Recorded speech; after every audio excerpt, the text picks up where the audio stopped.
Hello, my name's Liam, and this is a response to a question that was asked in the Game Production Discord channel.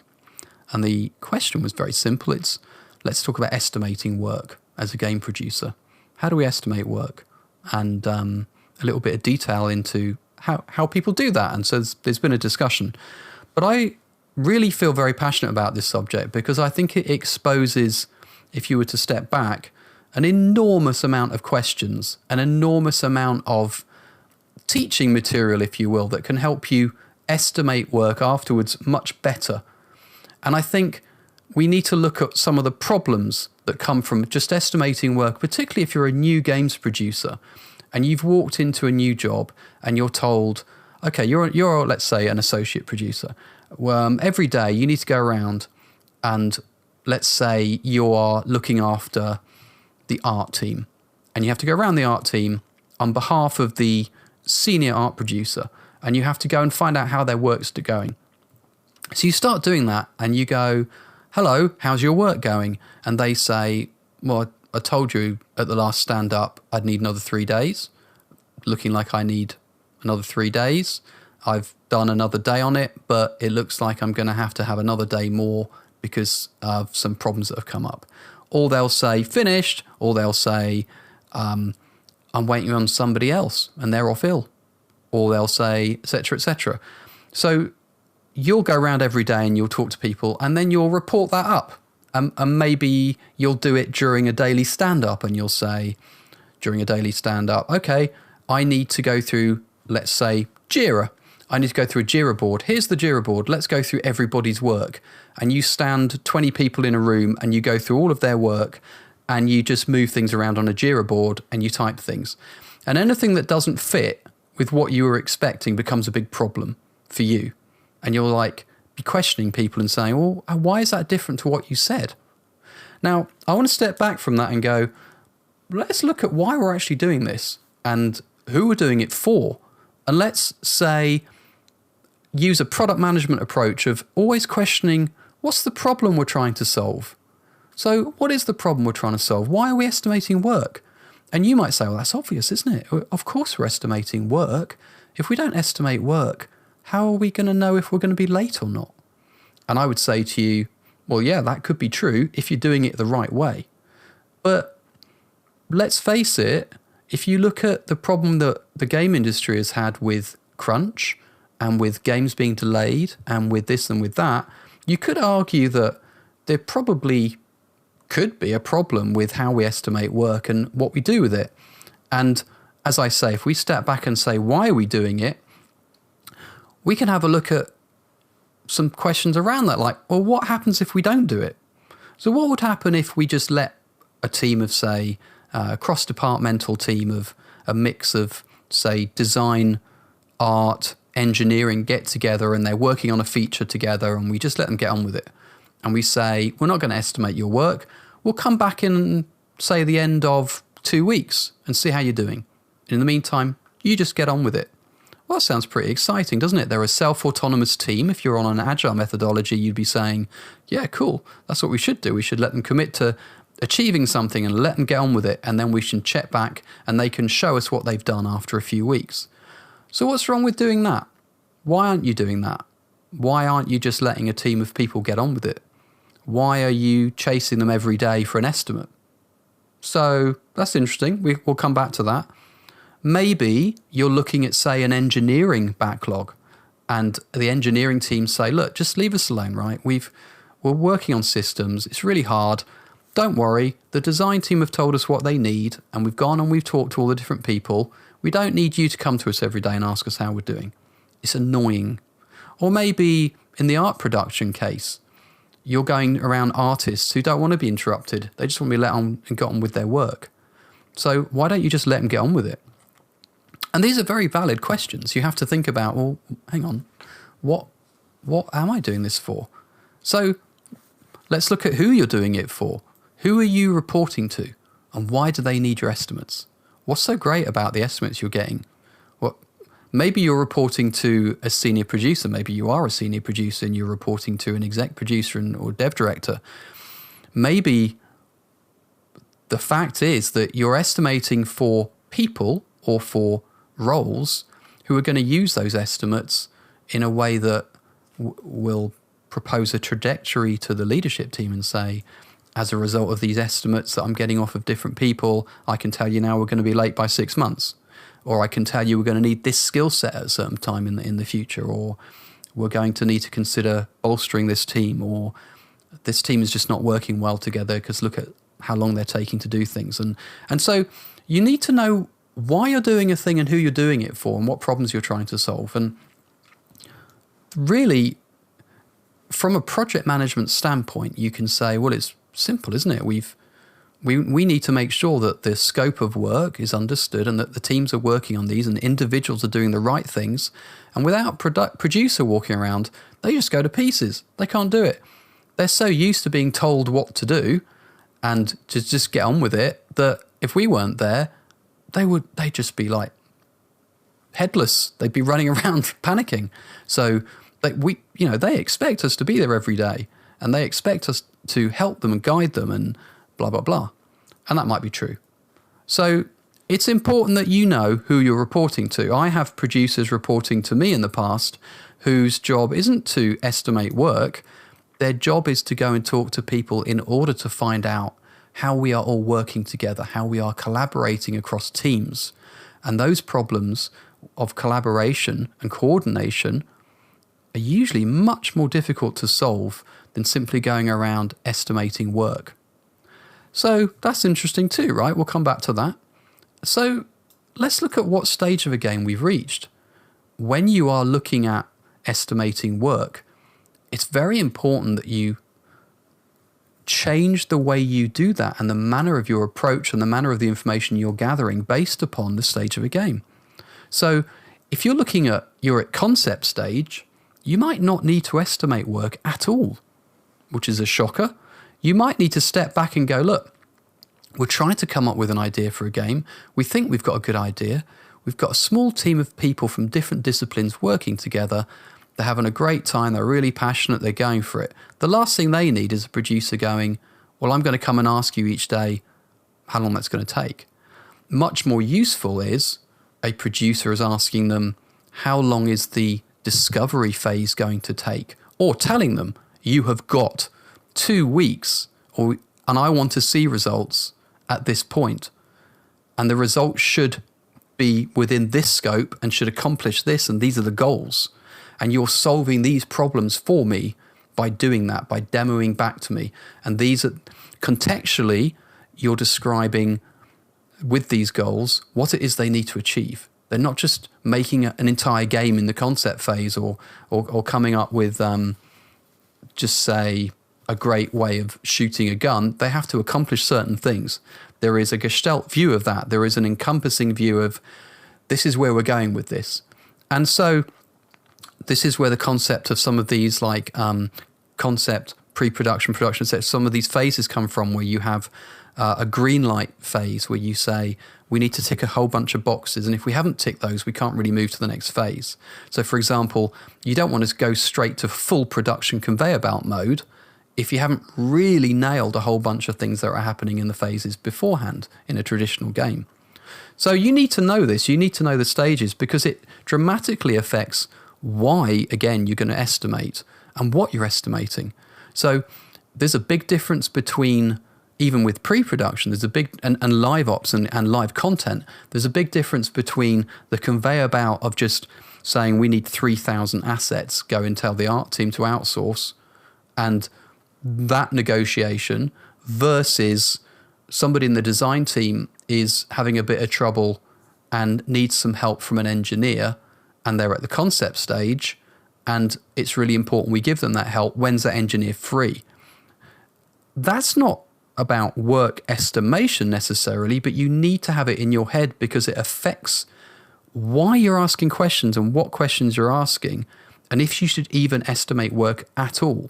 Because in that scenario, the estimation bit is more about estimating when is somebody that we need over there going to be free. And that is about prioritization. And prioritization is its own topic and is huge. But estimation, prioritization, these are massive issues for you as a game producer if you're in this zone.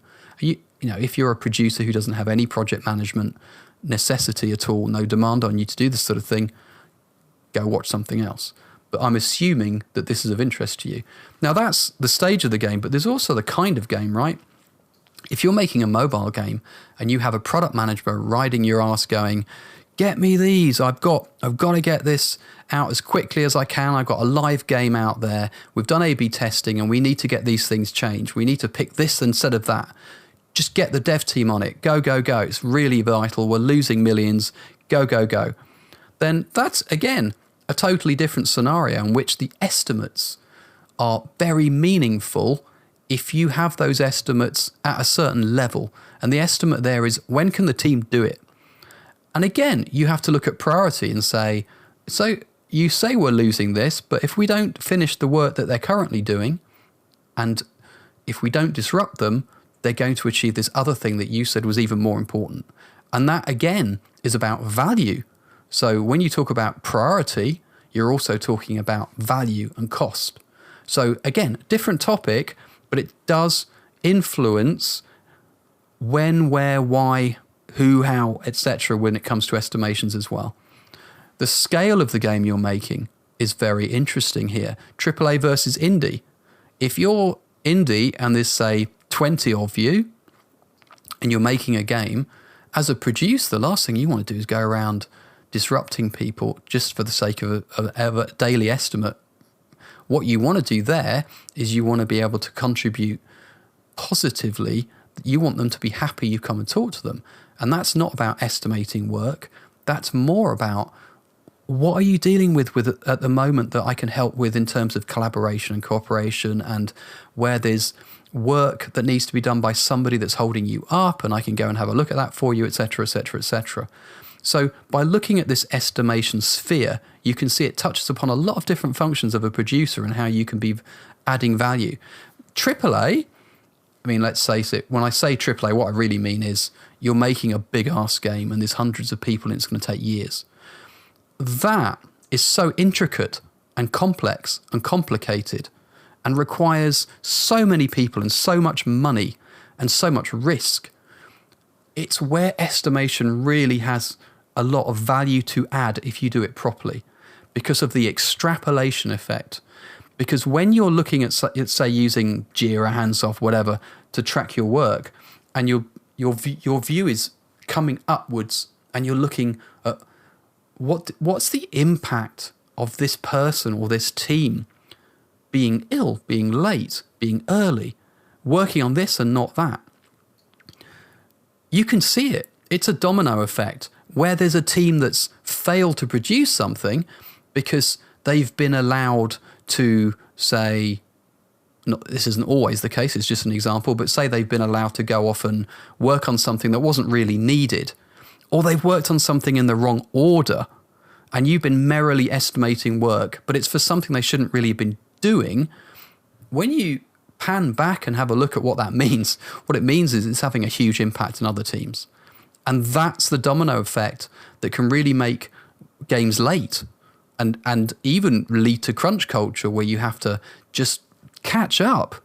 And that, again, estimation, prioritization, value, cost, that prioritization requires you to have a team of people within production, exec production, development directors, etc., within a big studio where everybody has a roadmap, and it's the roadmap that you have to feed back up to and say, this is why we're doing things in a certain order.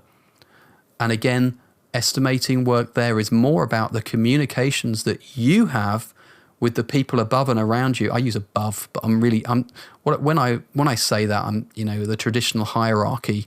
What I'm really saying is the people who look after the roadmap and the plan, the people who can communicate to you, what is the bigger picture here? Which is the most important thing that we should be working on? And sometimes you'll find in a really busy studio that's very large and there's a lot of people, sometimes people forget to tell each other that a priority's changed. And you're sat there estimating work within, say, the animation team, and then you find out a few days later from somebody else, well, hang on, they shouldn't be working on that anymore. We've stopped doing it. So that's where it's very important for you to be not just focusing on, particularly as a junior producer, not just focusing on looking myopically at your team or your bunch of people or your department and just going through it like in a list of how are you doing with this, how are you doing with that, how are you doing with this. It's more about being able to look around you, making sure that you're talking to people a lot who can update you, who can tell you if something's changed, and getting a real nose for that. So, gloriously off topic, but it doesn't matter. So, is the team within a discipline or a cross-departmental? So, really interesting this. We'll come back to it later, but if you're in an engineering department and you're looking at an engineering backlog, so the prioritized list of work they're supposed to be working through, and you've got different kinds of engineers working on different things, that's really hard for you to get in there and try and get estimates to a level of detail which aren't basically going to conflict with them and make their work harder. If you're on a cross-departmental team, you're going to have the problem or the opportunity to talk to people who are, say, from design, engineer, art, all the others, right? And you're going to have to talk to them and say how you're working together. What is it that I can help you with when it comes to estimating work? Because I don't just want to be a passive estimator getting, oh yeah, now here we are. How long do you think that's going to take? Oh, okay. Individually, you're going to want to talk to the team as a whole. And of course, this is where if you've done Agile or if you're working within Agile Scrum, that you've got those ceremonies, haven't you? You've got planning ceremonies. And those planning ceremonies, you can say, well, this is where we do our estimates and we do it as a team. And we'll come back to that. It's much more difficult to do that if it's within a single department and where you've got individual people who have been employed, say a system engineer, to do a certain job. And that system engineer, she's just going off and doing it. Off they go. And they work alone.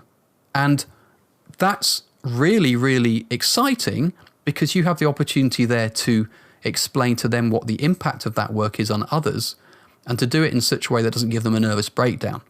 And most of the engineers that you work with are extremely aware of the impact of their work. And you have to be aware too that a lot of work estimates require information from others. And it's the information where you can add value because you can go and talk to those others and you can gain the information, or you can make the introductions that they need, or you can bring people together to talk and to collaborate. And you can get those questions answered. Because you hear quite often, well, I can't tell you how long it's going to take because I'm trying to get an answer from this person over here about what they really want. And also, I'm dependent upon this other person over here or this team getting this other thing finished because that's going to give us a whole bunch of answers that I'm currently waiting for. But I've sent them a message on Slack and I haven't heard anything. When did you send that message on Slack? Oh, 2 weeks ago. You're like, what?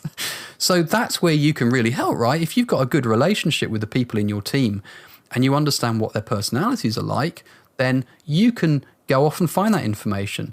And information is incredibly important. If you look at how to estimate in the most effective and efficient way, it's always going to be about the information.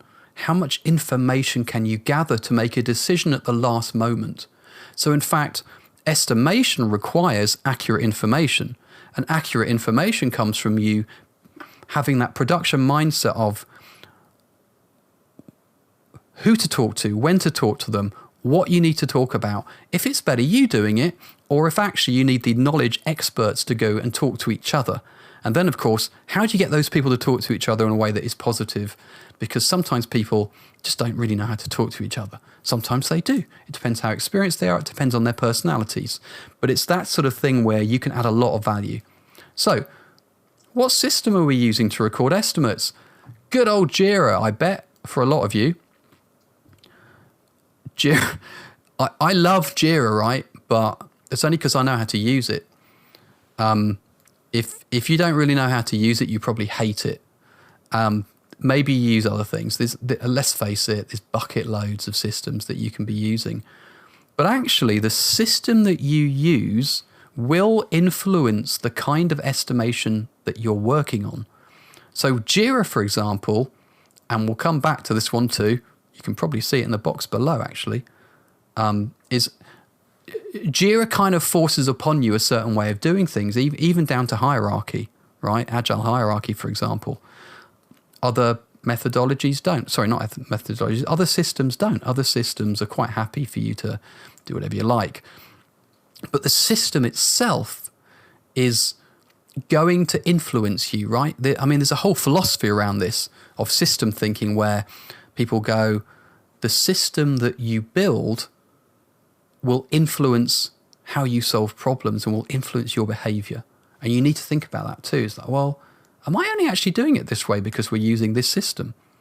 And that's on software system, right? That's application system and whatever. But there's also the system of the team of producers and dev directors, etc., and up to the studio level of how that system looks. So do you have a roadmap? Do you have a high-level plan? Can you look at that plan and say, here's how everything links together, and here's how what we are doing influences that? Because you should. You shouldn't be working in a vacuum ever. If you don't know the answer to that, you should go and ask. You should go, hang on. So I was just watching this, and Liam says, hey, where's the roadmap and where's the higher level plan? Almost always they'll say, here it is. And you probably already know where it is. But you should go and refresh yourself, because these plans are supposed to be kept up to date. And maybe they're refreshed once a month or something, right? It depends on how high level they are. But they can't all be produced in, say, Jira, unless you're using Jira's advanced roadmap system, which has actually got a way of doing that, and it links to the work. And a lot of other types of software systems do this too. But it's really important that you understand the system. Okay, so in the world that I've worked in, let's say the different worlds that I've worked in when it comes to game production, one would have a roadmap at the top that was based on business goals and was based upon achieving certain milestones at certain times or in a certain order. And in order to do that, you have to get very, very detail driven with, say, some of the leads about in what order things should happen. And you can see a technical roadmap being built and a development roadmap being built in partnership with each other by some very clever people. And you need to understand that to a certain level, depending upon your position, your job, which teams you're looking after, etc. Because that will change, and you need to be able to be part of those status updates and understand them. So systems, methodology. What methodology are we using? I mean, this is an entire topic on its own, right? But the methodology. So, I mean, nearly always when I go and look at a place, the methodology will be, oh, well, we're using Agile. Oh, are you? Yeah. So how are you using Agile? Oh, well, we've got Scrum teams. Oh, right. So you're working with Agile Scrum. Yeah. Okay. So I guess that would be cross-departmental, right? Oh, no. The engineering team are using Agile Scrum. Oh, okay. Interesting. So how are they using it? Well, they meet every 2 weeks and they do planning and estimates, within the planning, obviously. And then they go off and do the work. Oh, okay. Well, do they use, in the ceremonies, do they use story points or time? Oh, time. Oh, okay. Right, and we'll come to that next. But okay, and they do all the ceremonies, do they? All the Agile Scrum ceremonies? Oh, no. Only a few. Like, we don't bother with retrospectives because everyone hates those. And we don't do the kind of backlog grooming, if I'm allowed to say that, the backlog grooming and all that sort of stuff, right? We don't do that kind of thing because that's a waste of time because things change too quickly. Oh, okay. Or maybe the methodology you use is, say, lean Kanban board, and you don't bother with the Scrum stuff. You just have work come in and you order it in a Kanban board and you drag stuff in and off you go, and you don't really do any ceremonies apart from a daily stand-up where you just see how things are going, right? That could be the methodology you're using. And almost always what you find is that you're using a mix of hybrid and waterfall. And the reason you're doing that is because that's game development. game development is a mix of those things, because waterfall, is simply doing things in an order. But if you look at making big games, that's what they are. They have green light stages. They have stage gates, right? You have to get from pre-production to production, and you might actually have tick boxes that stop you from going from one to the other. And then there's the workflow. If you look at the enormous complexity of art production, and, God bless art producers, right? Because you have to deal with this workflow, these processes in which you have to go from just the very concept of what something might be and look at your style guides and your art Bibles, etc., and take it from a little few people talking about a few things that you may or may not have good reference with and material with, taking it to the concept artist, let's say, and then from there going through, say, maybe 13 steps to get to a quality that will end up being shipped. But in those steps, you can't just go from A to Z. You have to go to A, B, C, D, E. And at E, you have to go back to C and then move over to... Do you know what I mean? You have to get the feedback, and then what you're working on could get dumped because people elsewhere might say, oh, we're just dropping that feature, or that map's not going to be in.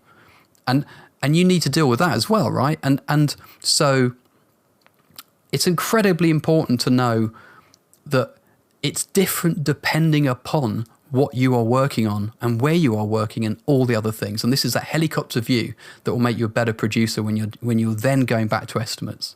Now, Agile and story points versus time estimation. This is a huge topic. This is it. I might just do one on that, right? But you often find that people go, well, obviously I'm using time estimates because that's the only way there is. And yet they say they're running Agile Scrum. And you say, well, hang on, if you're running Agile Scrum, then the best practice suggestion is that you would use story points. But let's look at that, right? What are story points? And maybe you've heard of story points, maybe you use story points, maybe you've heard of story points poker and these kind of things. Story points basically say, how does the work at a user story level, how does the work that you're doing compare across the other work to a point where we can say, on average, how many story points would something cost? So you might say, something's enormous, that's going to be, I don't know, 21 story points. Something's a bit smaller, it's going to be 7. And you can use different scales, right? You can use focaccia scales, and it's focaccia a type of bread, isn't it? It's probably not the type of scale you can use, although everyone likes bread.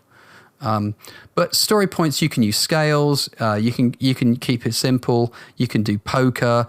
But the point is that a story point is supposed to reflect what the Scrum team agree together. And one of the reasons of using it is that they'll sit there and they'll say, here's a user story. Okay, guys and girls, how long is that going to take? Well, it's going to take this many story points. It's not about time. It's, say, 5 story points. And you say, okay, and that's compared to all of the other work that you've been doing. You're thinking 5 story points, yeah. And the whole way you do estimates are around story points. The burn down chart, the velocity, it's all around story points. If you're running like a proper Scrum team that's together, right? So that's the thing. A proper Scrum team has to be together over time. It has to have a consistent membership. And that team membership of hopefully T-shaped people are there maybe years together. And they're working on the work that's coming in, and they're solving problems, and they're doing that using the story point system. So they're not interested in time. They're saying, in the next 2 weeks, let's say, we as a team of, say, 6 people have got, I don't know, 60 story points to spend. And here's how we're going to spend those story points. And that's a negotiation between, get this, the team and the product owner.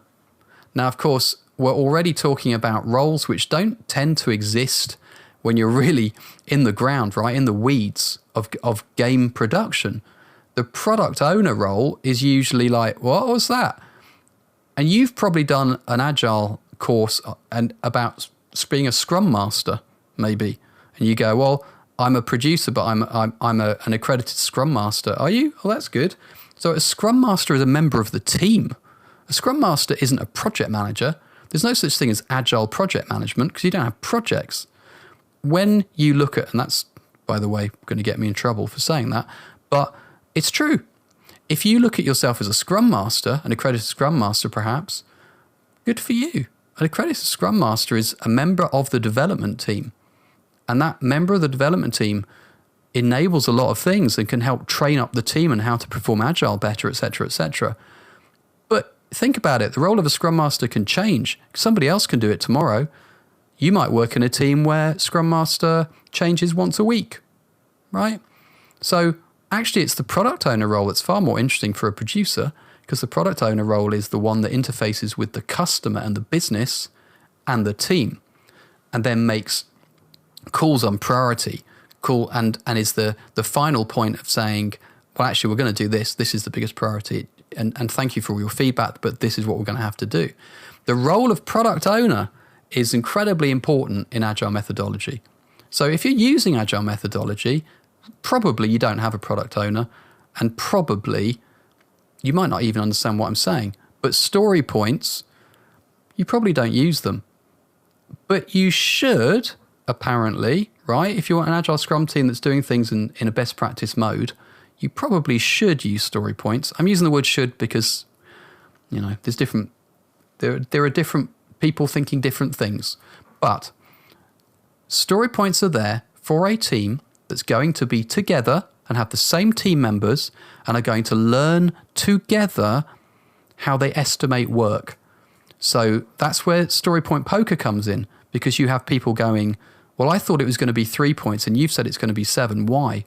And then they have discussions together. And by doing that, you're gathering information. The discussions around planning and story points and the story point poker, it gives you information. And like I said before, information is the most important thing for accurate estimation. Now, I am almost certain you don't use story points. And if you do use story points, I bet you're not using them right. And forgive me, but I've never seen anyone using them correctly, because you're not working in a software house churning out products, say onto mobile, and that churning process can work quite well with a single team working together. Now, you might be working in a technical support team, and that team's together assisting other teams, and actually they can do this, but you're probably not, and that's probably not the best way of doing it anyway, right? In the Agile world and in the game development world, we have a problem. And the problem, which I'll cover elsewhere, is that story points require consistent teams working consistently together and having the proper ceremonies of planning, etc., and the proper time put aside for those ceremonies, that you can literally sit there and as a team learn together how you estimate and learn together what the information is that's being presented to you by different team members. And it's a growth thing. And over time, it becomes more and more accurate, is the thought.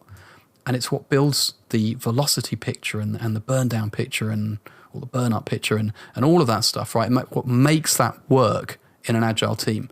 Now, probably, because we're so hybrid in gaming, you're probably using time estimation. You might not have even heard of story points, or it might just seem too intimidating, right?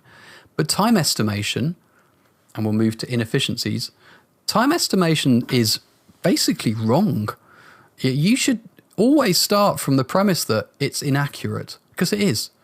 And we know this from empirical data, from the studies that have been performed by just people saying, here's what it really looks like when you do time estimates. We know that it's probably out by anything between 50 and 300%, right? That's generally what people tell you. And it's almost always out in the most pessimistic way, because people are optimistic. People look at time estimation and say, especially at a task level, the smaller level, they'll say, oh, I'll do that in a day.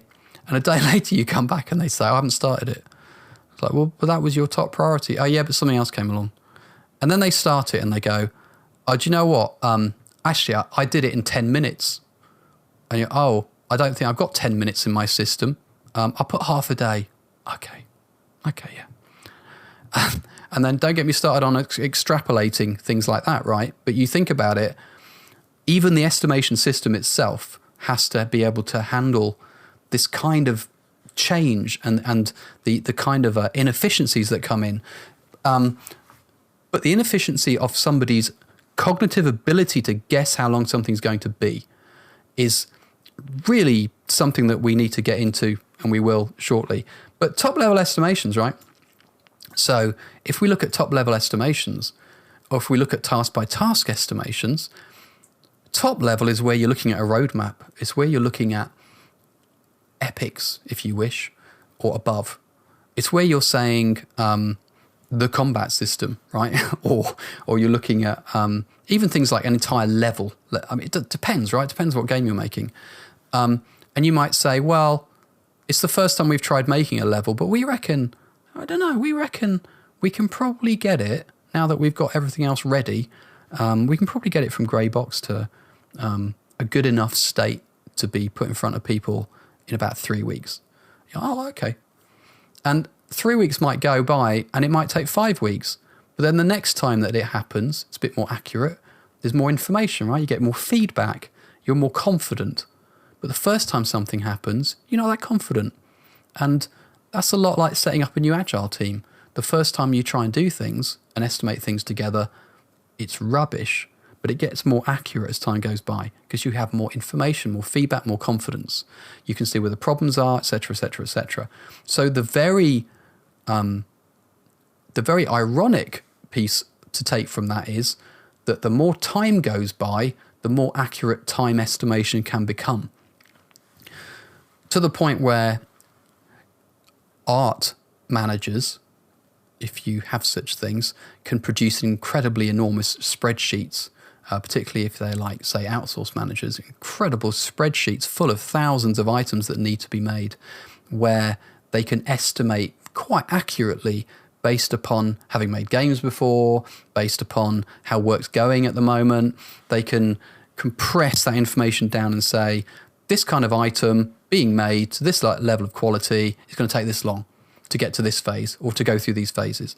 And that's where you can extrapolate out, hit full production from an art standpoint, and those estimates can be pretty accurate because you've already discovered what you need to discover. And that discovery is where most of the estimation variance comes in at a certain level, particularly top middle level. All right? So you can make estimates around getting a big thing moved from here to there, and that big thing, you can have it fairly accurate if you've done a lot of the discovery work, if you've handled a lot of the chaos.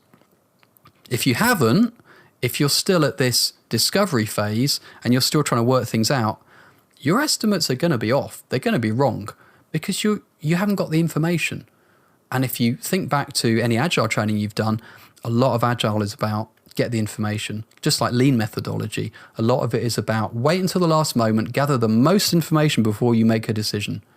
Now, that's something where you have to be confident enough as a producer to allow people to discover. And you need to be able to pull back and say, I don't actually need to know what you're doing every day and how it's going. What I need to know is there's a goal. There's a team goal or an individual goal. When's that goal going to give us the information we need? And so, for example, you could say we have a designer, they're testing a feature and they're doing it at a very early stage. So it's not going to be high quality. It might not even be more than like paper. It might, who knows, right? But we've given them a few days to do it. And we're going to come back in a few days and then they're going to present it and we're going to get a whole bunch of information and feedback. And then they're going to go back because they got more information. And that process of communicating outwards is so important for you to handle, to help with, and to make sure the information goes to the right people, that the correct audience get to see a thing and get to give feedback. There's such a ripple effect with games where things that change can have a ripple effect across so many different areas. And that's such an important part of your job. And I would say it's far more important than accurate estimations. Discovery versus grinding. So, I've talked about discovery a few times. What is discovery? Discovery is, you could argue it's the concept stage, I suppose, for some games, but discovery is anything where you don't have a full picture, right? Anything where you need to go and discover something.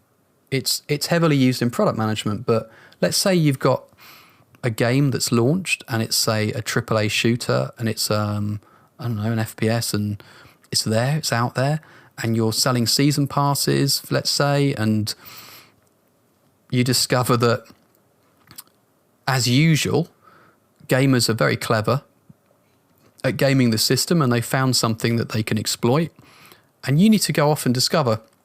So you're like, well, hang on, how have they done that? Oh my God, they're so clever.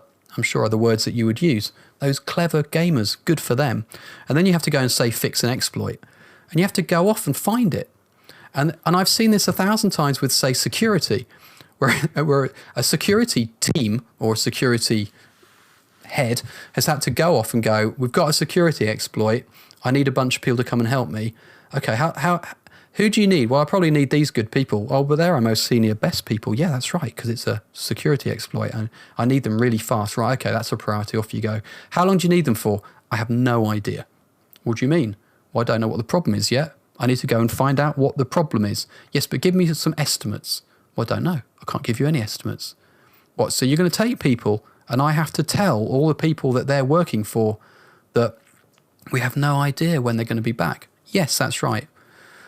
And yes, that is right. That, you can use an educated guess or not. It's up to you, right? But people have to be in a state of mind of trust of each other. And when you are in that state of mind, you go, yeah, of course, these things are going to come up. And that's one example of discovery. Another example of discovery is at the beginning of making a new feature, or at the beginning of trying to merge different parts of a game together and seeing if they're going to work. That you can't say to, say, an EP and a bunch of designers, design director, etc. You can't say to them, well, how long is it going to take for you to work out if that's fun or not? They can, the design director can turn around to you and say, well, normally we'd know pretty much immediately, or normally after a little bit of messing about as a team together and a bit of, going through things and brainstorming and playtesting it ourselves, we'll probably spend a few days on it. Yeah, okay, fine. And the point is you say, okay, fine, because it is. Because that's just a normal thing, a normal part of discovery. There will always be a pressure upon you, I imagine, to make things happen faster, particularly within larger organizations, because, of course, we are taught within project management, we're taught that speed is everything. But speed is not everything. Speed is just something that traditionally is prioritized above quality or whatever else. Is traditionally prioritized as the most important thing in the universe because of this sense of rushing to achieve something. Now, if you're making a game, you're not rushing to achieve something. You're attempting to discover, let's say, a flow state within the player. That you've reached this stage of making a game where you go, that's it. Oh my God, that's it. Or you put in a feature, you're playing with it, and you discover that an entire pillar of your game has to be dumped or replaced or renewed or refreshed because it just doesn't work. And you have to go back and redo things. That would never happen if you were sat there making some kind of, app, right? Because in that case, you're like, chuck in these things, get it out there live, get feedback, then we're just going to iterate upon it. In a big game, you're not getting it out fast and iterating upon it. You're making incredibly complex systems come together, and those could be design systems or engineering systems, right? You're wrapping some kind of visual quality around it, and you're trying to make it work. That doesn't enable time to be the most important priority in your game. Now, of course, if you're the person, as I've been, with the budget strings on a whole bunch of people, that's difficult to get your head around, right? But it's true. It's true. It's far more important that your game is the right game of the high enough quality that appeals to the right number of people, that it becomes a success, and a success that you can have a long tail on and that you can support and that you can maintain and keep the people working on it, and that they're excited and they're happy. That's far more important than saving, say, a month. It just is. Now, feel free to disagree with me if you're running out of money and you're going to go bankrupt and your company's going to shut down. But in most cases, that's not true. In most cases, there is investment, there is time to do it right, because the difference between a 65 on Metacritic and an 85 is quite big. The difference in, say, going up on Steam and going in early and getting feedback and doing that from the perspective of having put enough grind work in there to make it good, that's far more important than going in way too early with something that's totally terrible because you felt time pressure. And I really can't emphasize this enough.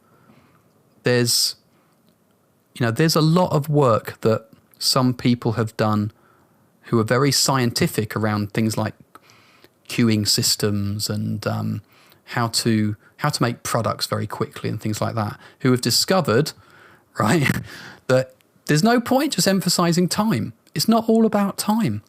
Time is simply a trade-off in project management. Time is a trade-off. You can do things slower. And so I've got here discovery versus grinding. The grinding element of that is, if you tell people that they simply have to get a thing done by a certain amount of time and you go into the grind, right? You go into the grind, you can go call it a crunch eventually, but that grind of just, right, we've got to make these things by this certain time, it kills the creativity. Now, sometimes it is necessarily, right? Sometimes it's absolutely necessary. Sometimes people take the mick. They forget about the 80-20 rule. Like, you can get 80% of the way in 20% of the time. Don't let an artist finish something. Never let an artist finish a thing, because they'll be there the rest of their lives going, just one more tweak, right? There are things like that. But the other element of grinding is about the phase, right? The full production phase, the conveyor belt of, we need to build 150 levels. Let's go. That's a grind, right? And the more of that grind is underway, the more you discover things that enable you to be more and more accurate around estimating how long it's going to take, and more confident in your ability to step away from estimating and spend more of your time looking at the levels, let's say, and going, are we grinding in the right direction? Is this a consistent level, consistent with the others? Do I have any concerns here that I can take to others? Or is there anything useful I can take that's happening elsewhere back to the people working on the levels? So it enables you to step back with more confidence and have more time yourself, right? Then there's the departmental estimations. So departmentally, it's all different, right? Our estimation. So there's this thing like, forgive me, I'm being a little bit blunt and a little bit kind of deliberately, right, trying to rush through a very complex subject. But let's say with art estimation, you say, give us the art Bible, the style guide, and let us impress you. So we're going to go and make some stuff and show you and go, look, here's what you were expecting to see. Here's the character. Here's one of the main baddies, whatever, right? And here's the art style. And here's an example of like a golden path through a level. And have a look. And when you're estimating work on behalf of the art team, if you are, then it's, again, you need to give them a little bit of leeway, right? You need to give them some breathing space to go off and explore and to do this. But when you're doing that, even more important than estimating an accurate number of days is being there with them feeling that you are on their side, so that you can be part of the process of their work, and you can be part of communicating back and forth with others, so that you can feed more information around the place. Like the number of times that I've been there, like on the ground level, walking around listening, and then going and saying, oh, by the way, I heard that the design team have just been working on this thing over here. I think it might be incredibly useful for you to go and talk to. And that's what you can do, right? If you're not hung up on getting it down to a half hour, and you're not hung up on, particularly with art estimation and this sort of stage of art estimation, if you're not hung up on the absolute detail, then it gives you the chance to do that, right? So, but compare that with outsourcing. So in outsourcing, and that's part of this extrapolation box here, right? With outsourcing, you might say, well, we're going to hit production and we need some help. So actually, I need a big spreadsheet of work that needs to be done, right? We need to guess, we need to estimate. How long is it going to take, do we think, for an outsourcing company to work on, say, a couple of thousand or a couple of hundred or a couple of dozen or whatever of a certain thing, right? And what is it we can actually outsource and what can't we? And if we can outsource, why are we outsourcing? Well, it's because it gives us more capacity, right? It gives more people working on a thing. But of course, that's going to mean, in terms of estimates, that we're going to have to predict how much of the time of the senior artists and maybe the art director, etc., how much more of their time is going to be used up, because outsource management requires their feedback. You need to train up your outsourcers. You need to give them help. You need to give them feedback. You need to tell them why they've done something wrong and how you need it to be better next time. They're bound to make mistakes at the beginning until they've got into the swing of things, right, and understood. And you can send them a style pack all you want, and they can work off of that. But then there's the negotiation between the outsource manager, if you've got one, or maybe an art director, if you've got one, and the team itself that's outsourced, and their project manager or not. And, it just depends on the situation there. But that outsource management could be about these huge production estimates where there's these huge spreadsheets full of, well, we need to make 100 levels and each level is going to require blah, blah, blah. Or not, it could be something completely different where you've decided to outsource designing entire worlds because you've done enough of a prototype that you can do that. But again, that means that the estimates around that are that becomes more of a negotiation around cost and the quality of the outsource team and that constant back and forth there between outsource managers, project managers, etc. It becomes about money, right? It's different than dealing with in-house. So very interesting. And I put there about the production conveyor belt, not to be rude, but there comes a point where basically your artists are just sat there going, say the animation team are going, right, so we've got to animate for all these weapons and all these different whatever, right? I mean, what I'm saying. There's like thousands and thousands of pieces of work that an animation team need to do. And, say VFX. And some of these people come in really late to the party. VFX, you're not going to put high quality VFX on something that's in grey box, right? And it will just being thought about. You're going to leave the high quality VFX till the end. Now, same with the poor old lighting artists, right? They always get hit by stuff at the end.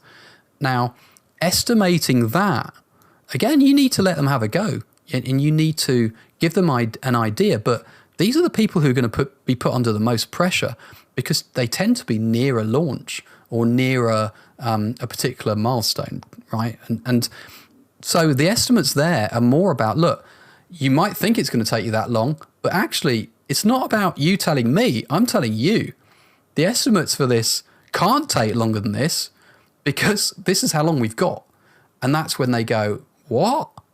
Well, you're not going to get what you think you're going to get then. And that level of estimation is about expectation setting. And that's where it becomes really interesting because the information you get from them, I mean, you can push, right? You can push and you can go, oh, come on.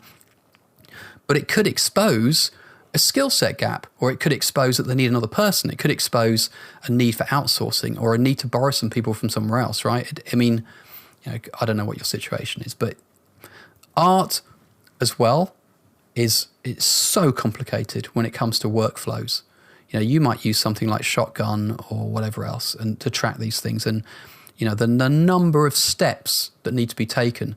And some of those steps are in isolation, but a lot of those steps require feedback or require discussion, right? And this collaboration with other departments or teams. So it's just awe-inspiring. I'm awe-inspired by art producers, I have to say.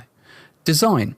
So designers, I mean, a lot of senior designers are more like mini producers. Some of the best design directors I've worked with basically understand production really well because they understand that they are the tip of the spear, right? They are the kind of like the fighter pilots, right?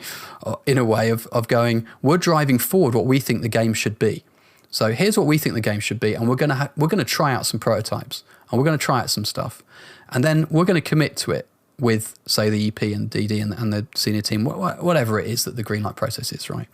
But these are the people that have to present this stuff. These are the people that have to stand by this stuff. These are the people that have to say, if it's a traditional route, put together some kind of living, breathing design information that's good enough that you can go, here's what the vision of this game is, and here's how we can break that down into, say, pillars and features. And it, don't shoot me, it depends on the game.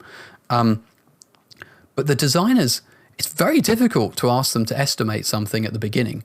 It's much easier to ask them once they're bedded down and you've got the different types of designer bedded in working, right? Bedded in going, right, me and X and Y are working together and we're producing these things. And from experience or from looking at, what's going on, if there were no blockers, it would probably take around this time. And particularly with things like world design or level design and where, maybe they've done it before, maybe they haven't. But again, as time goes by, you can extrapolate on the information and the discoveries. But some things aren't going to work.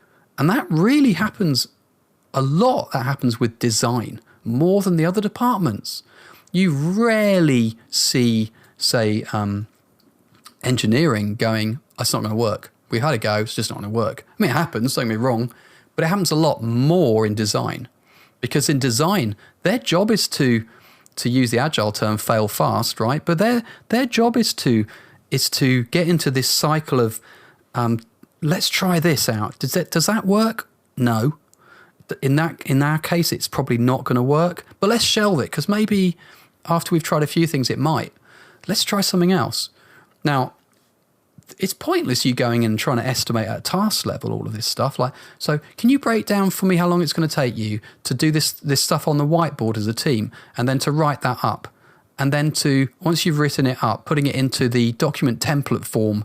And then once you've done that, how long is it going to take for you to have a go on a bit of paper or just spin up Unity or Unreal and have a go at something? And it's like, leave them alone because they'll do that. By the time you've asked them, they could have done it.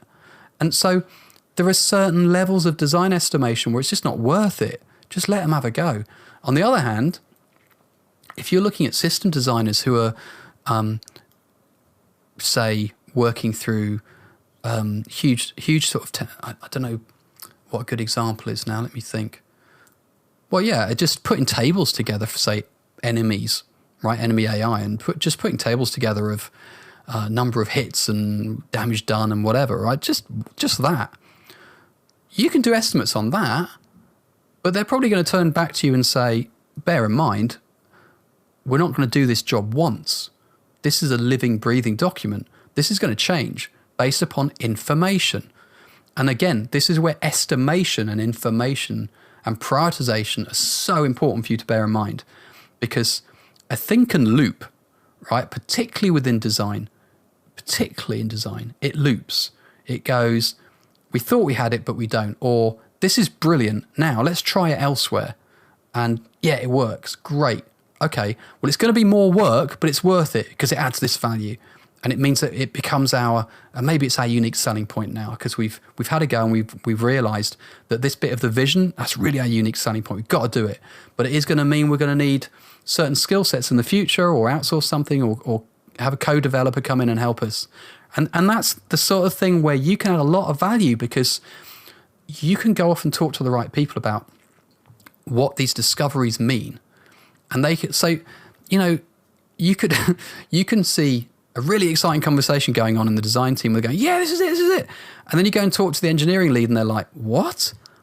No, we can't do that. And then you have to put them together and go, are you sure? What's the actual problem we're trying to solve? Are we looking at the same thing? And that's, again, where you can go, well, see, now this is useful, right? Because as part of like estimating the work around this design piece, I now know that we need information from other departments, and that has led to the collaborative information gathering of, possibly a few conflicts, but getting together and talking through a thing and seeing how we can compromise, or what we're going to need to do it properly. And that's where you are tracking those conversations, because they're going to lead to extra cost or maybe extra scope. And particularly the more senior you are, but even if you're junior and you're feeding it to the to the people who really need to know that, that's going to have a knock-on effect. And that's where the estimation piece is far more than hours. It's about the knock-on effect. It's about what's the impact going to be on the game?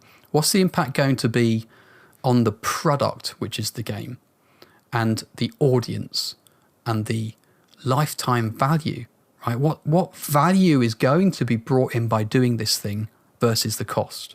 And it makes you far more interested, I think, in the game process, the making of the game process, because you think, you know what? It's not just about how long something's going to take, is it?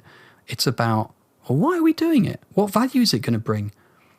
We could get really excited about producing something which only a couple of players are going to be excited about. Well, we shouldn't do it then, should we? And if it's going to cost that much, let's ask the question, hey, has anyone looked at how many players are going to be interested in this thing? Does it fit into the overall plan? And you're allowed to ask those questions, right? You can ask those questions. You're in production. You're supposed to ask those questions. It's going to cost this much. Is it valuable enough? You can ask those questions. So moving into engineering. So engineers tend to say like, right, what problem are you trying to solve? Okay, yeah, I've done that before. Yeah, it's a big job, but we can go and do that. We'll build that system that you need. And the engineering team is so talented, and you might find that there are people who are specializing, people who are more generic. You might have like a network online, two different engineers, or they might help each other. You might have people who are better or worse at, say, covering security angle. You might have people who are engineering teams who are really good at automation, who aren't, who are really good at making tools work or not. And so many different areas, right? You might have people who are absolute whizzes at getting Unreal working like so beautifully for the design team, for example, right? And engineers who are more about tech art and things like that. And it just depends, right? I put engineering in, it covers a multitude of incredibly interesting and talented people. So, but they want a problem to solve, right? That's how engineers' minds work. Give me a problem to solve.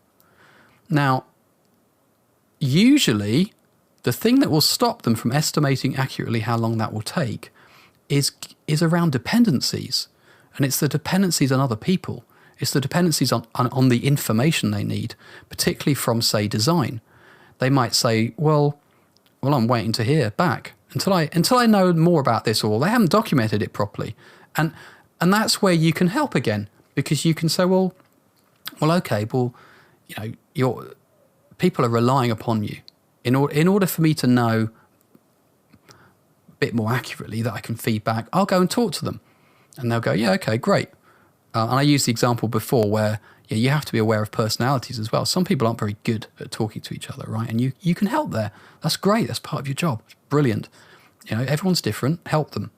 So if you help them and you go off and you bring people together to talk, or you go and deal with it yourself because you've got sufficient technical understanding, I don't know, then that enables you to have more information, and more information means more accuracy. And if something's going to take a long time, the last thing you need is for an engineer, for example, to be working on something that gets dumped. This is so that there's a lot of waste in the games industry, and you need to help conquer that problem by looking at it as an opportunity and going, the opportunity here is to always ask, are we doing it now? Is this the right time to be doing this thing? Have we got dependencies on information gathering that are happening elsewhere, which means we shouldn't do this yet. And the engineering team and the engineering individual might not know that, right? Just like Art might not know that, or anybody else might not know that. You might have UI UX work going on where you go, whoa, hang on, why are you doing that now? Or animation might be happening on a particular character, and you go, hang on, that we haven't signed that character off yet. We don't even know if we're going to use it. Why have you gone past phase 1 to a higher quality here? Stop. Right, and that's where it's more important to see you as not just gathering, give me estimation work, or let's sit down and estimate on work together. It's also about, is this the right time to do this?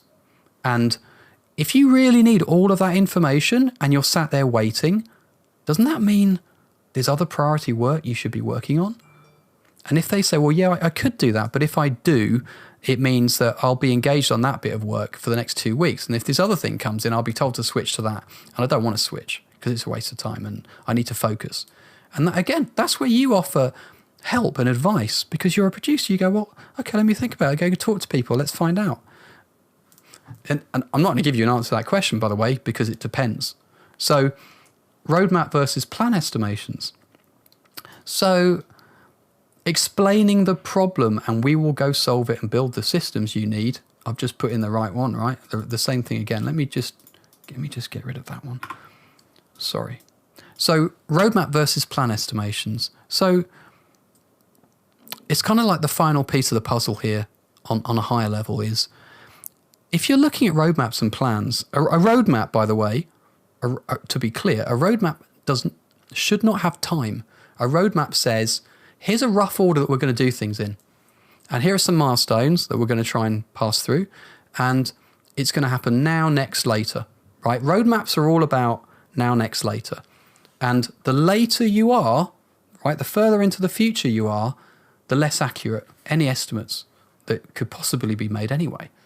Because it's only the things that are now where people are working on them and gathering information and solving problems where you've got the most information and the most accuracy. Okay, but a roadmap shows you the rough order that you're hoping to deliver value in.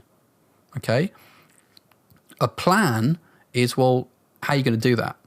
Okay, and it's still at quite a high level, or it can be, or it should be, like a high level plan of, say, development and technical plans, in which you've got people, particularly the most senior and the leads, sat together and going, right, so if we're to do this, we're going to need to do this in this order, then we're going to have to do that, then we're going to have to do this, then we're going to have to do that. I mean, I could show you one, right? This is the kind of thing where I was working on it with a company recently. And all these things are quite high level, right? I'm just going to scroll through, but they're pretty high level, right? There's like a whole bunch of things happening here. And you can't do that on your own, and you can't do that with one person. You need a whole bunch of people sat together talking. But the process of talking is where you're estimating not just time, but you're estimating who, when, in what order, what are the risks, okay? What's going to happen here? What are the issues we already know about? What skill set shortages are we going to deal with? And when roughly might we need those, which will help your hiring team, of course. So the plan estimation is at a very high level. It's way above what you might know as user stories, right? It's epic and above level here. And it's much more about roughly in the next quarter, roughly would we get this thing probably in a good state that's good enough to do this other thing. So it's much more, and this is true of roadmaps to a degree, but it's much more about dependencies, right? It's much more about you need to do A in order for B to be unleashed. And if you unleash B, you can do C, D, and E. But if E gets blocked, you're not going to be able to do F, G, and H. It's much more about that, right? And that's where estimations are necessarily more vague. They're not about days. They're about, well, we'll probably do that in Q3. Or, yeah, we can probably do that in November if X, Y, and Z happens. And you can see then that everything starts to get shifted to the right, time-wise, every time something gets delayed. And it's where you try and be more efficient, right? It's where you go, have we asked the right questions here? Like, are we trying to solve the right problems? And what about an off-the-shelf solution? And do we have a budget for a co-dev team to come along and help? And could we outsource some of this stuff? And what's the real core stuff that we couldn't possibly afford to let other people do? And blah, blah, blah, blah, right? So estimations, right? So this is all the estimations at a high level. I'm planning on talking to some people about the different areas. I thought it'd be really interesting to talk to some people from art, design, engineering, for example, and other teams to just talk about how do you deal with this, with estimates and working with producers. So I'll be doing that. Now, just finally, and hopefully pretty quickly, if we get more inside the process of estimation, so let's look at hours versus days, right? So maybe you always say, how many hours is that going to take? Or you've been told only work with days and half days. Now, when you look at that, you have to look at that and ask yourself, well, why, right? What is it that means? Because if I'm supposed to only work on, say, a minimum of a half day, and somebody's got a task in Jira, which is to set up a new system they have to use, or they've told me, anyway, whatever this subtask, let's say, and this subtask is going to take a minute, but for the sake of completeness, we've listed it. Should I really put a half day against that? And then what's the answer to that question, right? Well, my answer to the question is no, by the way. That's too much detail to even estimate, and we'll come back to that. Maybe you're working with days and weeks because you're at a higher level, in which case you don't care about hours. And maybe the clue here is that depending upon what you have been told to use should determine what level of information you should even have listed and estimated.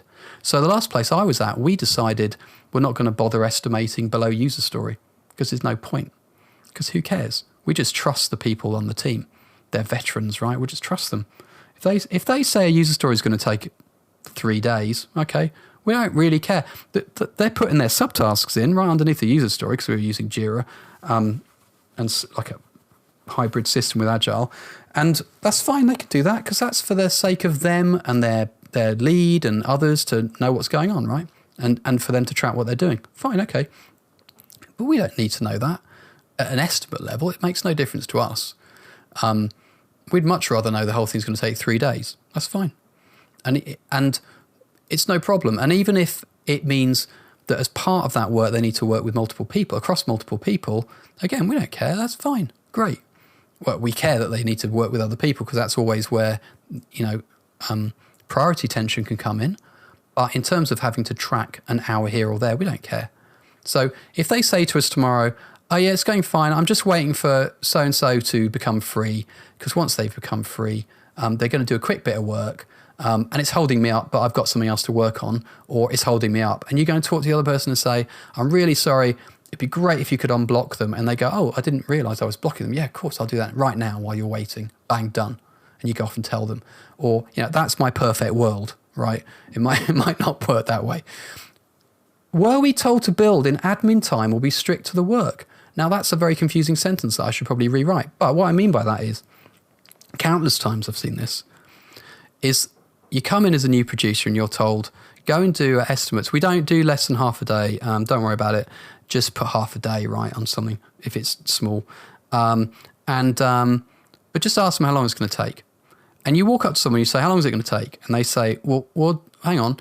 How long is it going to take me to do the work if I was just doing the work?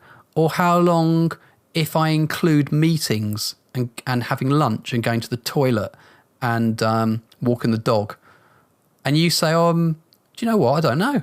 And you go back and ask and they go, oh, yeah, I don't know. Now, that's quite common, right? But you need to think about that. If you ask somebody for an estimate, they need to know the answer to that question because strictly, best practice-wise, I shouldn't say that really. I suppose what I mean is, in my experience, what's worked best is, and I have seen some anecdotal and evidence written down from some Agile experts around this too, but what I've seen work best is to say, forget about the admin time and stuff like that. Just over the course of a day, including all of the things that you do, in your life, around work or not, do you reckon in the next day that'll be finished? Now, if you think about that, that's so much easier, isn't it? It's so much easier than saying, well, if I think about it, I've got a meeting and that's an hour and a half, and then I've got to do this thing and that thing first, and that's like probably another hour and a half. So I reckon that's 3 hours, and I've got like 8 hours. So I guess that's 5 hours left. And I reckon during those 5 hours, I'll probably interrupted a few. You see what I mean, right? Just that very process invites waste, invites thinking through at too complex a level. If you simply say to them, what do you reckon? Do you reckon you get it finished by the end of the week? It's Wednesday today. Yeah, should do. And you'd be like, well, fine, let's just put 2.5 days down. Why? Because it reflects, let's say, the person you're talking to, the team you're talking to, the part of the process in making a game that you're at, whatever, right? All the stuff that we covered in just now. But it's so much easier to simply go, when we say that the team is going to take a month to finish that high-level thing, what we're saying is it's the team, including all the other stuff they need to do. Now, you can, and I've done this before, is you can go into more detail when you've got the bandwidth, and maybe this releases bandwidth for you and maybe for some of the team, to be able to go, well, let's reduce the amount of admin time then. Let's reduce the number of meetings. Let's make things more efficient and effective.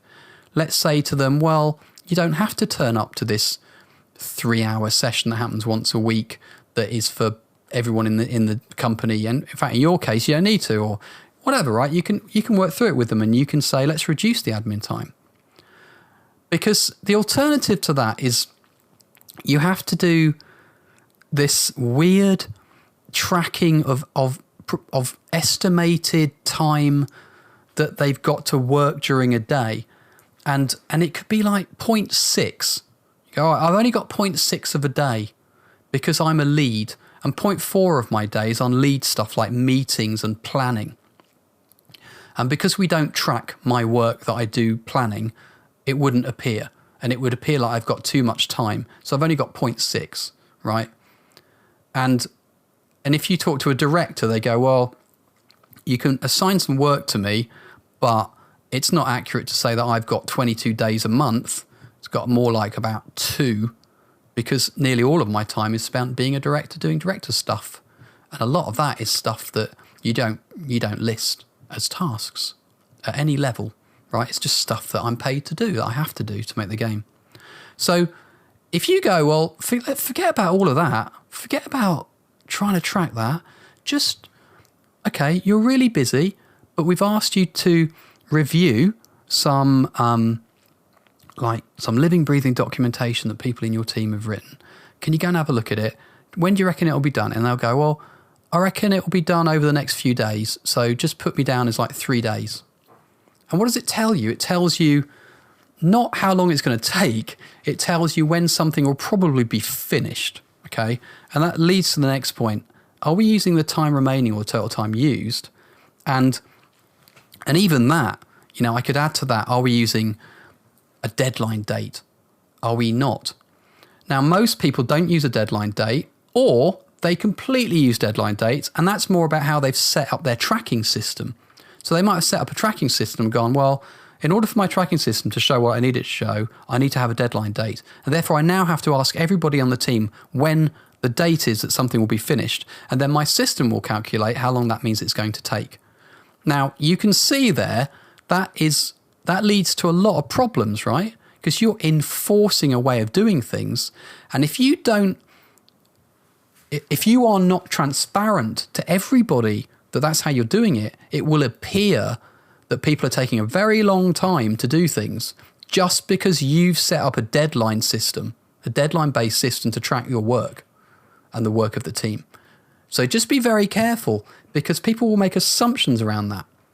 So if you do it my way and you say, let's say a design director who needs to finish, say, looking through a bunch of stuff by the end of the week, and you assign it all to them, and they do it by the end of the week, and they just say finished, it could appear like they've spent 5 days on it, but they haven't spent 5 days on it. They've spent 2.5 hours. It's just that those were the only 2.5 hours they had during the 5 days. and you need to think, well, how am I going to track that? Well, the easiest way to track it is just to say the job's been done, right? Job's done. That's it.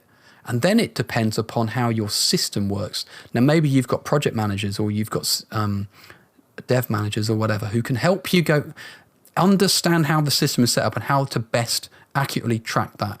Because what you don't want to do is to extrapolate that so that suddenly the design director looks like they're the most inefficient person in the world, right? You need to be able to know what the extrapolated impact of these things are, okay? So, but maybe you use time remaining, especially in Jira, there's this thing where you can either do time remaining or total time used. And what you do is, what you tend to find is that people sit there going, right, hello, it's our daily stand-up. How long is left on this task? About a day. Okay, so should I put a day in? Yeah, I just said put a day in. Well, it's just that it was half a day. Yeah, I know, but something came up and it's like a big deal. And also I'm really busy today and I don't think I'm going to spend more time, but I reckon I'll get it done by the end of the day. But I'll probably only have spent a few hours actually on it. And you go, oh, okay, so does that mean it's just half a day left then? Because you're only going to spend a few hours on it. And again, you have to remember your own rules. If you have said, we're just doing it simple, right? Forget about meetings and stuff. And they say they'll be finished by the end of the day. It's going to take a day. That's that. You can't then backtrack and say, well, hang on, but you only mean half a day or a quarter of a day. Because that's irrelevant because you've already made the decision of how you are going to track time. And this is really important. You need to spend quality time with a team and across multiple teams, because hopefully this is something which is going to be across all of the teams, right?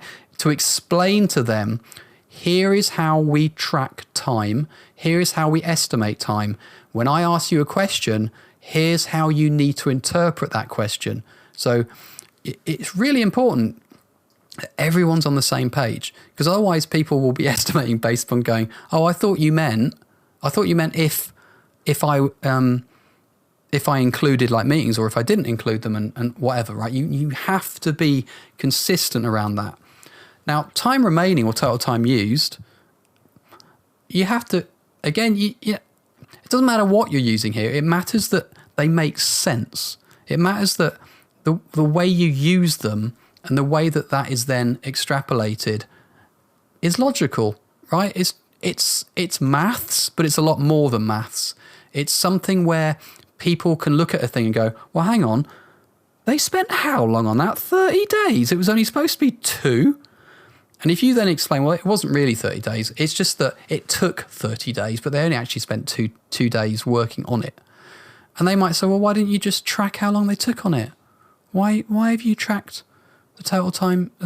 And that's the sort of thing where you need to be able to say, well, it's because it doesn't matter, because we're not tracking that in the same way that you think we are. And actually at a higher level, we're tracking things in this way, and you can see there that it all makes perfect sense. But you need to know that. You need to understand your own systems, and you need to understand why they are that way. I mean, I can go more into for example, the Jira time tracking, etc. if you want. Are you estimating subtasks or user stories? I would argue quite strongly there's no point estimating on subtasks and that you should keep it to user story level, but only if you're doing user stories. You might not be. You might say, well, I'm not. I'm an engineer. I don't do user stories. I don't do stories. I just do tasks. I just have a bunch of work I do. Yeah, okay, well, that's fine. Estimate it. But it depends on the hierarchy, and it depends how you've defined your hierarchy. The main takeout, though, is if something's so small that it's just a checklist of hour-long things, right, let's say, if something's so small and it's not highly repeatable, don't bother. Just track how long the total is. On the other hand, if it's like making 1,000 art assets and it's been broken down into little detail like that, and they add up times 1,000, that is worth estimating, right? Because almost as an intellectual exercise to work on reducing waste and to work on making it more effective and efficient, you might want to do that. But you got to remember the why, right? Have you remembered the why? Why are you doing it? Now, I might be overburdening you and breaking your brains or not, right? But what I'm trying to say is you got to think about it. You got to think, if I was to step back and ask myself, why are we doing a thing this way? Does it make sense? Because that makes you really valuable. It makes you dead clever. And it means that you're asking the right questions, right? That are going to get you much more useful and give you a much more expansive role, because you're not just blinkered. You're not going, well, I'm doing that because that's what I was told. Now, I've worked with project managers in the past who do that, right? Because they're project managers who are blinkered, and they go, and they're not all, by the way, but the couple I work with, there were project managers who just went, well, you're doing it because you're doing it this way. Why are you doing it that way? Because you're doing it this way. Why? Because that's what I was told. But why? Because that's what I was told. But why? And it's computer says no syndrome. Ask the why questions, right? You can never go wrong. You can never go wrong by asking why. Don't worry about looking like an idiot. I look like an idiot every day. It doesn't matter. Ask the why question. Because one day you'll ask the why question and somebody will go, holy crap, I never thought about that. You're right. We should do it this way. And it will make a huge difference to people's lives. And that's all you're there to do, isn't it? Right, you want to be successful. You want to love your job. You want other people to love their job. You want to be creative. You want everybody to go, holy crap, I'm so happy you're here because you made such a great positive difference, right? Ask those why questions. Should you build in safety margins? So a lot of recent research around this in software development and using Agile methodologies and things like that, in which they say build in a safety margin. Just assume a safety margin. What I mean by that is often you'll have running jokes, right, where people will go, senior people will say, oh, they said a week, but obviously I've just put in 2 weeks because it's always twice as long. Now that's a safety margin of sorts, but what that really is saying that estimates aren't very accurate, so you should double it. Now that's not really the same thing as a safety margin, right? A safety margin. So I was just going to say, whether you do that or not, whether you double things or not and have a good laugh about it is up to you. But what you're trying to be is accurate. And sometimes like your directors and your leads can give you a far more accurate view about somebody, especially an individual person's, like how they really work and how fast or slow they are and what it's going to be like and what other work they've got on and how intricate a thing is. They might have a much better view, right, from their experience. So they might be right. But no, a safety margin is more about how long are you going to let somebody play? How long are you going to let them be creative and explore and fail and discover and gather information and research and just, try out things. And it's particularly true in product management with the design phase and with design teams where they have to be allowed to explore. And I think like maybe UI UX would agree with me, particularly UI would agree with me there. And art, when you're looking at building up a style guide and how leveling grey boxes, right, and how that should look the first time, those safety margins are there to say, well, we reckon it's going to take, having broken down the different phases, we think it's going to take like 8 weeks. But actually, what we want to do is we want to make sure that we give this team enough time to get it right. So we're going to add another 2 weeks, okay? And where there is possibility for complex, complicated work, which is, after all, where Agile Scrum, we're told, does its best work, right? It's complex and complicated work, which could fail, which is why you have that, say, 2 weekly cadence, because you're capturing progress so that you can show others and you can be led, right? You can get the feedback, etc. But where that work is so hard and could fail and could go in the wrong direction, those safety margins are really critical because they allow people to go, oh, you know what? I can breathe a little bit. I can think.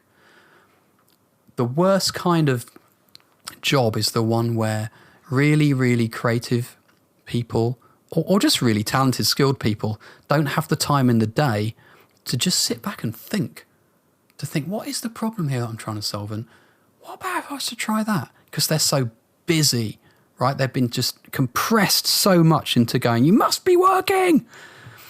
Safety margins are about saying the best kind of work happens. The best kind of discovery work and creative work happens when people have time to think and have the headspace to think. So let's build in some safety margins, right? It's not necessarily about, oh, people just estimate wrong. That's not what that is about. A safety margin is where you as a producer can protect and defend and enhance. Your team can turn to you, if you've got one, your team can turn to you and say, thank you. Really appreciate that. You've allowed us to explore in a way that we haven't been allowed to before. And the game's going to be that much better because of it. Should you take into account individual historical accuracy? Yes. So as you get to know people, some people are just rubbish at estimating. Some people are too optimistic. Some people are too pessimistic. Some people don't take into account how hard it's going to be, say, working with some other people or other systems or other departments or whatever. And that's where, you should just learn that. You should just learn it. Get feedback off leads, get feedback off others. It depends on the game, depends upon, what you're being asked to do. But just bear it in mind that some people are just more accurate than others. It's actually one of the reasons why story point and story point poker is so popular, because it helps teach people how each other think, and it helps to bring them together. Don't get me started on like some of the cognitive dissonance aspects around that, but it's one of the reasons. Because you're probably not doing things that way, and you probably shouldn't be doing things that way, you have to use what is a far less accurate system, which is time. And time is just a silly thing to try and guess, but some people are better than others. Some people end up being more accurate than others. You can track that over time. You can help people. You can sit people down and go, you always are out by a factor of whatever. Let's sit down and work out why that is, right? And they'll go, oh, I didn't realize you meant that. So this is where, again, you can add value. Consistent estimating within and across teams.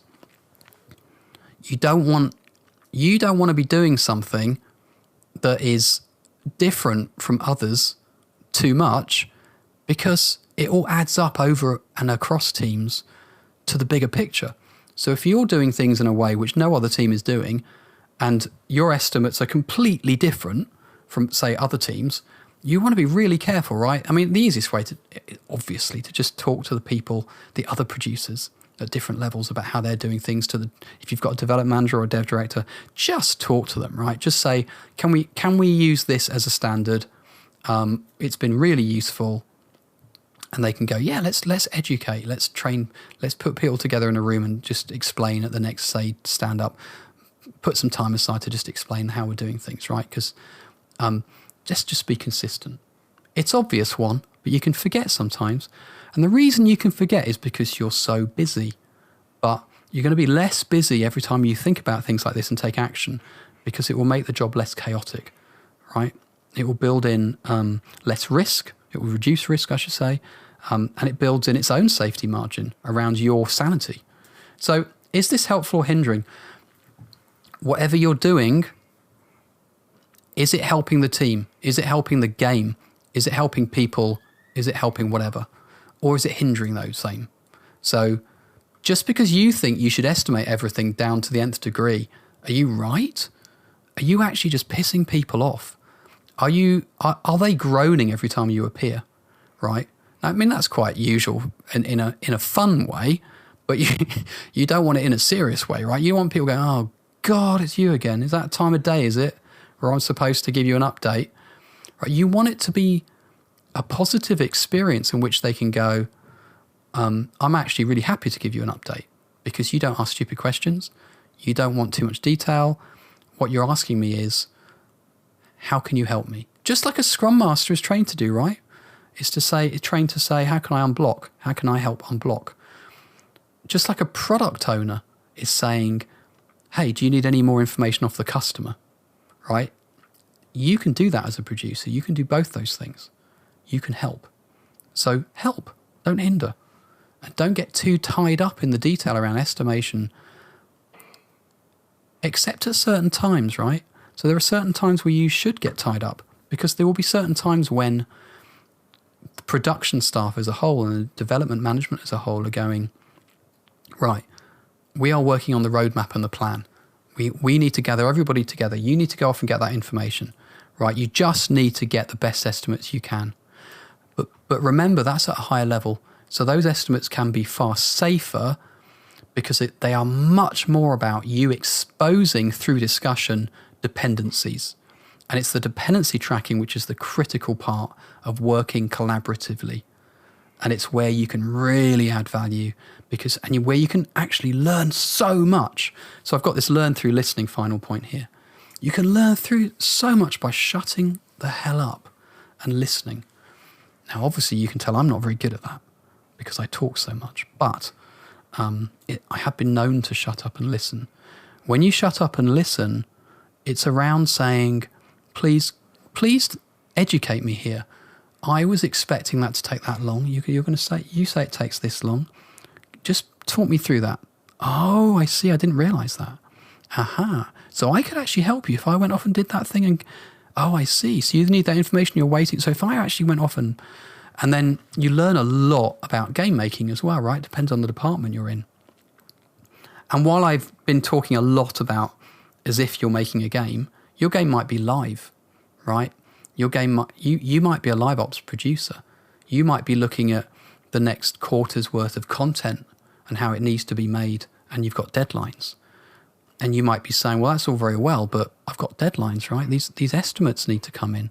But again, you need to say, do they? At what level? At what level of accuracy? At what level of detail is it going to help? Because if it's the third quarter that we've done this, what have I learned in the first two? What about if I actually, instead of going around talking, what about if I go and have a look? Historically, go and have a look. Just look back. Because it's not always as obvious and intuitive. Sometimes you need to look at the data, right? Go and have a look. What risks and issues are exposed through listening? So what are people telling you? And what can you learn from that? And how is that going to help you in the future when it comes to estimating? Because there'll come a point where you know enough where you'll go, yeah, okay, well, we're going to have to do that, and that, but we all know it's going to take this, and this time, and here are some of the risks and issues, and here's some of the dependencies, which of course are risks and issues, and here's where we're going to have a problem, and here's where someone's leaving the company and we're going to need to replace them, or we're just not going to be able to do that thing. And that's where you get really confident. And that confidence comes from stepping back and going, why am I doing this? How can I help more? And I've seen it. I've seen associate producers that other people just go, oh, for God's sake, will you stop asking me this question? I told you yesterday it's going to take 2 weeks. Don't come and ask me again. It's still going to take 2 weeks. It's much better to go, look, you said it's going to take 2 weeks. Just brief check, right? Do you need anything from the shops? Can I give you, do you want something to help cheer you up? Or are you aware that we're doing this great thing over here as a team later if you're interested? Totally optional thing and whatever, right? Just talking to somebody and going, and by the way, do you need any help from me? Can I go off and help? Is there anybody you need me to go? And they go, oh, can you just get me out? Do I really need to go to that meeting? You go, let me go and find out. I'll go and find out. And you go back, no, you don't. Or, sorry, you do, and here's why. Oh, okay. Right, I get, yeah, okay. Or what, is there any chance that I can do my bit first because I need to go back and do this thing? And everyone goes, that's great, isn't it? Isn't that great? That person, our producers, empowered us to do things, and they prioritized me, and they've helped me out. That's brilliant. So see estimating of work as this piece of a puzzle, right? But always ask why, always see how can I add value from doing this? And understand how it's going to be extrapolated and what the risks of that are. If there are assumptions around that, what are they? Just talk and train and talk to the other producers and make sure that you have a consistent understanding and that you're delivering consistent value through that. And if you are fortunate enough to have like a dev manager or a dev director who is going to be able to assist you and help you with things like how should we use Jira or whatever it is, or how should we look at this? Listen to them and give feedback and ask why and build that consistent picture up.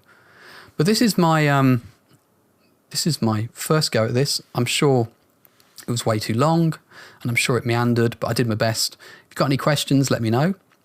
I hope it was at least vaguely useful. And thank you very much indeed. I'll put some links in back to the game production community and so on and so forth. Take care, and I hope this was useful. Really, honestly, any questions that you think, hey, he might be able to help with that, just ask, all right? Anything you want to know. Thank you.